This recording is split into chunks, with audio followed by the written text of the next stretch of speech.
ایک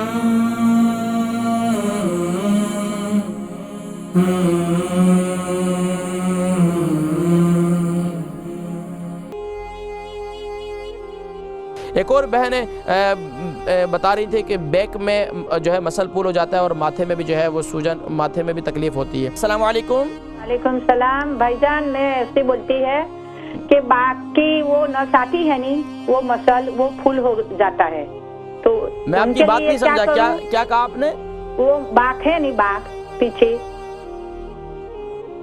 وہ پیچھے والی باک ہے نہیں تو مسل پھول ہو جاتا ہے۔ اچھا بیک میں؟ ہاں، اور ماتھا کی وہ نس ہے نہیں وہ ڈرائی ہو جاتی ہے، تو کیا کروں؟ ماتھے کی نسیں ڈرائی ہو جاتی ہیں اور بیک میں جو ہے مسل پول ہو جاتا ہے۔ میں ذکر کرتا ہوں، پروگرام دیکھیں۔ البرکہ ٹرسٹ کا منشور، آؤ غم سمیٹیں خوشیاں بانٹیں۔ البرکہ ویلفیئر ٹرسٹ انٹرنیشنل نے پیدائش کی خوشی سے لے کر موت کی غمی تک انسانی ضروریات کو مد نظر رکھتے ہوئے یتیموں، بیواؤں، بے سہاروں، ضرورت مندوں اور سفید پوشوں کی مدد کو عبادت سمجھتے ہوئے اس عظیم فریضے کو سر انجام دے رہی ہے۔ سندھ اور بلوچستان میں البرکہ ٹرسٹ آپ کی زکوٰۃ، عطیات اور صدقات کی بدولت انہیں تنہا نہیں چھوڑتا اور ان کی ضروریات کو پورا کرنے کی ہر ممکن کوشش کی جاتی ہے۔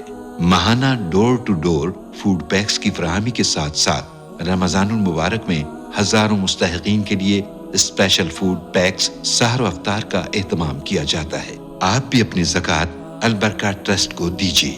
رابطہ کیجیے 0121 6677 399۔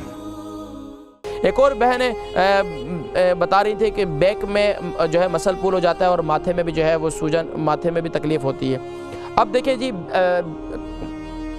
کمر میں بھی تکلیف ہے۔ دیکھیں کمر میں تکلیف جو ہے اس کی ایک تو عمر کا تقاضا ہوتا ہے، اس کے لیے بہترین طریقہ یہ ہے کہ زیتون کے تیل، اللہ کے نبی صلی اللہ علیہ وسلم نے ارشاد فرمایا شجرۃ مبارکہ، یہ برکت والا درخت ہے اور اس میں زیتون میں شفا ہے، اور اللہ کریم نے قرآن کریم میں قسم بھی کھائی، اس پر میں نے بہت تفصیل سے پروگرام کر چکا ہوں۔ آپ اس سے مساج کریں بیک کی، اور اسی طریقے سے پیشانی پر بھی یہ جو ہے زیتون کا تیل لگائیں۔ انشاءاللہ مجھے امید ہے کہ انشاءاللہ اس کی برکت سے آپ کے جو ہے یہ، اور زیتون کا تیل کالے والا نہ ہو، اور یہ باقی آپ یہ استعمال کریں، انشاءاللہ ٹھیک ہو جائیں گے۔